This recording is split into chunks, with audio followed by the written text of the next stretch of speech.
Hai, ulangi lagi. Saya nggak suka apa, nggak suka Kita bikin basa-basi. vlog lagi. Kita ada di mana, Bun? Kita ada Munduran di nggak? Secret apa sih? Garden. Secret Garden. Rumah kebun. Rumah kebun. Secret Garden. Ini tempatnya enak banget ya. Adem, dan ini rumah yang kita impikan ya. Rumahnya rumah jadul. Rumah zaman dulu, terus ada jalan ke pinggir buat mobil dan parkirannya itu di belakang gitu. Munduran. Takut nggak kedengeran suaranya. Apa? Apa ya?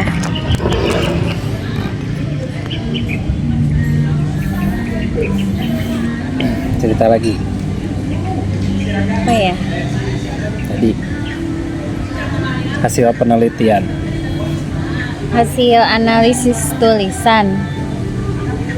Ayo kita bahas. Mana? Di WA.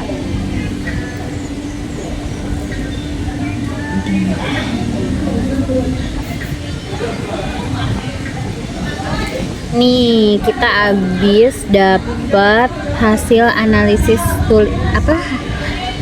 Tulisan Karakter. tangan. Analisis tangan, ya, analisis tulisan tangan kita. Ini dari Buba Ink. Kelihatan nggak? Kelihatan. Nggak. Nggak ada. Jadi ini yang pertama hasil analisisnya ya, Nda.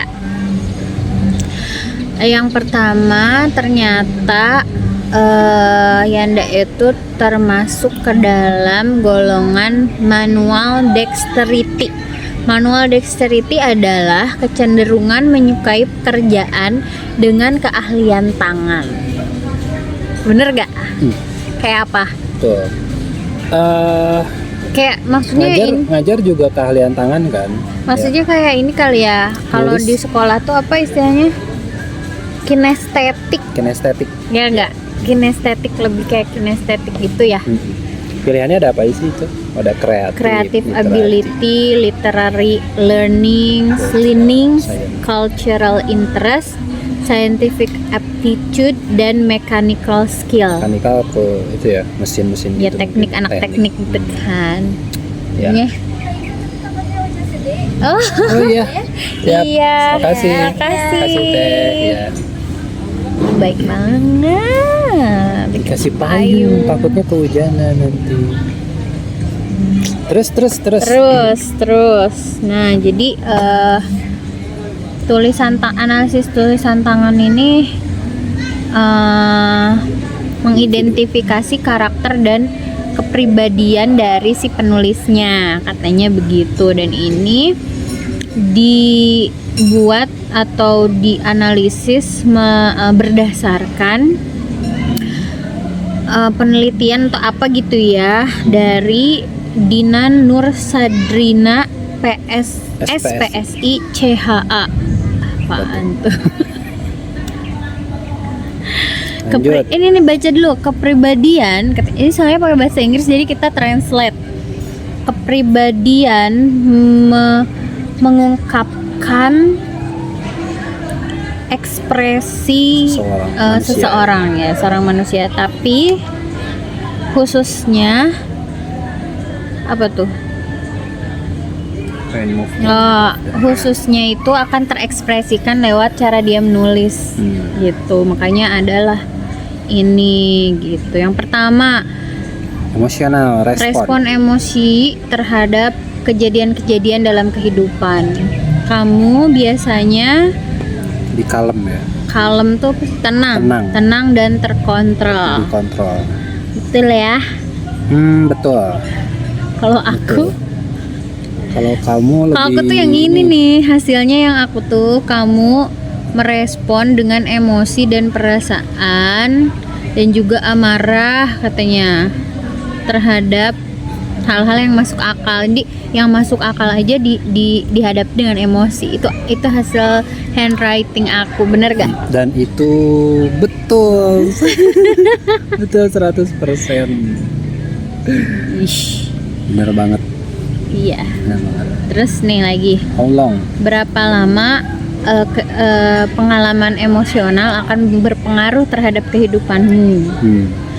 Ayah itu hasilnya hanya sementara dan sangat cepat terlupakan. Ya, betul. Jadi dia kayak manusia anti galau, manusia anti trauma dia tuh. Karena apa yang mau ditraumain? Orang udah hilang. Udah lupa. Ya Trauma. itu. Jadi kalau merasakan emosi terkadang lebih Di saat itu aja. Di saat itu aja tuh lebih kalem menghadapinya, lebih bisa mengontrol gitu ya. Tapi kalau terlalu parah banget yang mengganggu, mungkin akan marah juga sih, emosi juga gitu. Tapi kalau itu sudah dikeluarkan ya udah. Udah. Enggak aku inget sampai 12 tahun kemudian. Itu saya. Kalau aku yang ini nih, sebenarnya aku yang ini nih, yang kedua. Kejadian-kejadian emosional itu mempengaruhi kamu untuk beberapa saat, tetapi pada akhirnya akan hilang seiring dengan waktu. Jadi kalau saya butuh waktu. Kayaknya kebanyakan cewek sama ya. Yang ada itu yang ini forever. Selamanya itu kan. Tapi aku emang pada akhirnya selalu berdamai kan dengan apapun itu yang terjadi. Nama. Terus general attitude toward life, sikap menyikapi hidup secara keseluruhan, hasilnya adalah cukup stabil. Stabil aja gitu, nggak terlalu optimis orangnya, tapi juga nggak terlalu negative thinking terus. Sama sih, aku juga hasilnya itu. Yang selanjutnya, ekspektasi terhadap tujuan dalam hidup, expectation and goals in life. Bagaimana kamu berekspektasi dan menyeting goals dalam kehidupan kamu. Hasil dari ayah itu praktikal dalam sesuai jangkauan. Jadi bisa berekspektasi terhadap pencapaiannya itu nggak muluk-muluk, tapi juga nggak terlalu pesimis gitu. Kalau aku kebalikannya, kalau aku ternyata memiliki ekspektasi terhadap diri yang sangat rendah. Jadi memang bener sih aku terlalu stoik kali ya. Jadi kayak ya kalau dapet syukur, nggak juga ya udah gitu. Kayaknya aku jarang banget menemukan kekecewaan kecuali masalah soal cinta. Kayak aku jarang banget kalau misalkan aku nggak berhasil mencapai goals, nggak menang, misalkan aku ikut lomba aku nggak menang tuh jarang banget aku ngerasa kayak sedih, kecewa gitu. Aku jarang. Begitu juga soal misalkan uang, jabatan, atau misalnya orang mencapai suatu kan, kalau orang lain suka ada sirik-siriknya ya. Aku tuh nggak pernah iri sama orang lain. Bagus dong. Tapi akhir-akhir ini aku pernah ngerasain iri. Ya udah.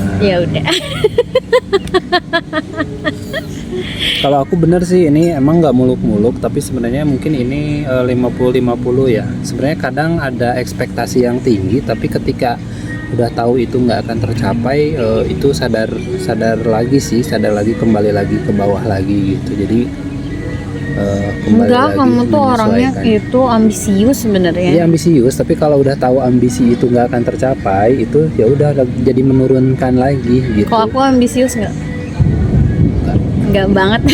Bekahayang, lebih ke bekahayang sih. Lanjut.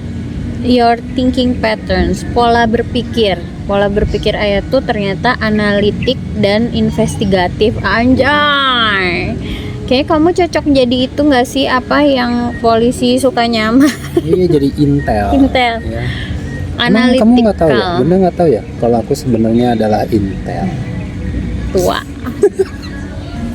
Analitik, kamu mengeksaminasi sebab dan efek dari sebuah situasi secara sangat berhati-hati. Emang iya? Iya. Masa sih? Sangat berhati-hati. Harusnya kalau orang yang kayak gini tuh tidak membuat keputusan-keputusan yang berbahaya. Lanjut. Ini investigatif, Iya. tidak menyukai informasi-informasi dari sumber kedua. Jadi kamu harus Iya, nggak kalau gampang dapet info percaya. tuh harus bener nggak nih gitu. Iya benar. Jadi Gitu. harus ditanyain lagi, bahkan kalau tahu informasinya dari mana gitu ya. Langsung ke sumbernya. Klarifikasi langsung ke sumbernya Oke. gitu. Traits that help you achieve your goals. Jadi apa yang bisa membantu kamu mencapai tujuanmu? Yang pertama itu keinginan, kekuatan niat. Ternyata Yanda ini meskipun orangnya analytical, investigatif, tapi dalam mencapai sesuatu itu ternyata niat dari dalam dirinya itu sangat lemah. Jadi kahayang kalau aku moderat, jadi tengah-tengah lah. Jadi kalau aku udah pengen sesuatu tuh akan aku kerjain gitu. Meskipun aku awalnya kahayang, tapi giliran udah mau nggak bakalan asal-asalan. Kalau kamu enggak, kamu mah weak. Terus persistence-nya apa sih? Persistence itu Persisten. kayang Ya. Konsisten mungkin. konsistennya tuh biasa konsistensinya aja. tuh ya moderat. Kalau aku Jadi untuk strong. mencapai itu satu kahayang, dan kalaupun mau dilakukan Ya udah santai, ya udah bro. santai aja gitu ya, nggak buru-buru juga gitu. Iya. Oke gitu. Kemampuan untuk memvisualisasi yang pertama mengabstraksi imajinasi. Wah, membayangkan imajinasi. Kemampuan untuk membentuk gambaran mental dan memvisualisasikan tujuan. Jadi nanti tuh aku mau jadi apa, Iya, nanti tuh iya. aku ingin mencapai apa. Itu Iya. kemampuan untuk itunya Anda lemah. Iya, tapi ambisius. Jadi kayaknya tuh Ayah tuh ambisiusnya bukan membayangkan nanti, tapi kayak pengen cepet-cepet aja. Saya pengen ini nih, pengen terjun Iya. gitu, pengen terjun, bukan, tapi nggak ngebayangin kalau ketika udah mengambil keputusan ini tuh apa Bakal gimana? resikonya Yes. gitu. Betul. Dan yang kedua, material imagination, kemampuan untuk memvisualisasikan hal baru dan berbeda yang tentang suatu objek. Biasa Moderat, biasa aja. Terus hal-hal yang menghalangi atau menjadi apa? Benteng. Ya menjadi Pertahanan. bukan pertahanan, justru yang ngalangin gitu Iya, ya. ngalangin. Yang menghalangi kamu untuk bisa mencapai goals kamu itu adalah kamu tuh stubborn. Jadi stubborn tuh Jadi lebih ke logika. menolak, enggak, ini Iya, menolak menolak. karena kamu stubborn tuh keras kepala. Beras babatok.